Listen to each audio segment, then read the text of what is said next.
नमस्कार दोस्तों, स्वागत है आपका हमारे चैनल जी ज्ञान गंगा में। आज की इस वीडियो में हम जानेंगे कि शिव तांडव स्तोत्र की रचना कैसे हुई।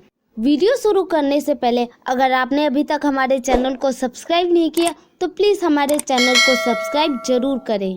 तांडव स्तोत्र, जिसका पूरा नाम शिव तांडव स्तोत्र है, कहते हैं कि भगवान शिव से अपनी जान बचाने के लिए रावण ने शिव तांडव स्तोत्र की रचना की थी।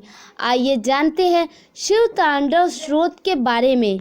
शिव तांडव स्तोत्र की रचना रावण ने की थी। रावण लंकापति था और असुरों का राजा था, लेकिन इसके साथ ही उसे प्रकांड विद्वान भी कहा गया है। कहते हैं रावण संस्कृत का ज्ञाता था।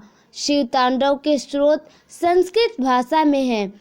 शिव तांडव स्तोत्र के बारे में कहा जाता है कि इस स्तोत्र का पाठ करने से कई प्रकार के कष्टों से मुक्ति मिल जाती है और भगवान शिव का आशीर्वाद प्राप्त होता है। रावण को आखिर शिव तांडव स्तोत्र की रचना क्यों करनी पड़ी? इस प्रश्न का उत्तर इस पौराणिक कथा में छिपा है। एक बार रावण अपने पुष्पक विमान पर सवार होकर भ्रमण पर निकला।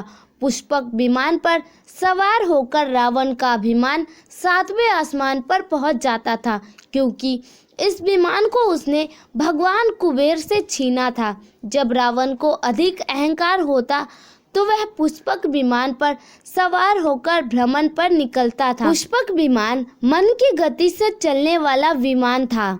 रावण एक बार पुष्पक विमान पर सवार होकर भ्रमण कर रहा था तो कैलाश पर पर्वत के पास पहुंचकर उसके विमान की गति अचानक धीमी पड़ गई। ऐसा होता देख रावण अचरज में पड़ गया।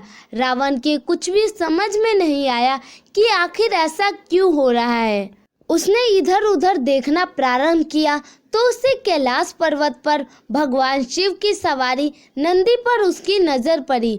तब नंदी ने उसे बताया कि कैलाश पर्वत पर भगवान शिव निवास करते हैं। यहाँ पर कोई भी अज्ञात वस्तु बिना शिव जी की इच्छा से पार नहीं जा सकती। इस पर रावण को गुस्सा आ गया। उसे अपनी शक्ति पर बहुत अहंकार था। इतना सुनने के बाद रावण ने कैलाश पर्वत को ही उठाने की चेष्टा प्रारंभ कर दी। ऐसा करने से कैलाश पर्वत में कंपन शुरू हो गई। इससे ध्यान में लीन भगवान शिव की आंखें खुल गई और उन्हें पूरी बात समझ में आ गई। रावण का अहंकार चूर करने के लिए भगवान शिव ने अपने पैर से कैलाश पर्वत को दबा दिया, जिससे कैलाश पर्वत नीचे जाने लगा।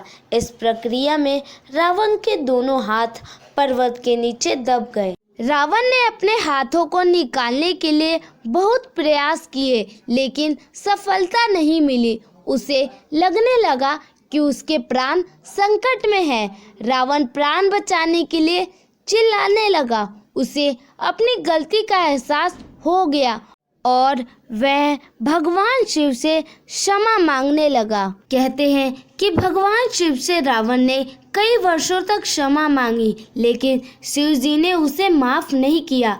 तब उसने शिव जी को प्रसन्न करने के लिए शिव तांडव स्तोत्र की रचना की। शिव तांडव स्तोत्र को सुनकर शिव जी प्रसन्न हुए और उसे मुक्त कर दिया। इस प्रकार से रावण की जान बची। धन्यवाद दोस्तों। अगर आपको ये कहानी अच्छी लगी हो तो प्लीज़ वीडियो को लाइक, चैनल को सब्सक्राइब और बेल आइकन को ज़रूर दबाइएगा। धन्यवाद।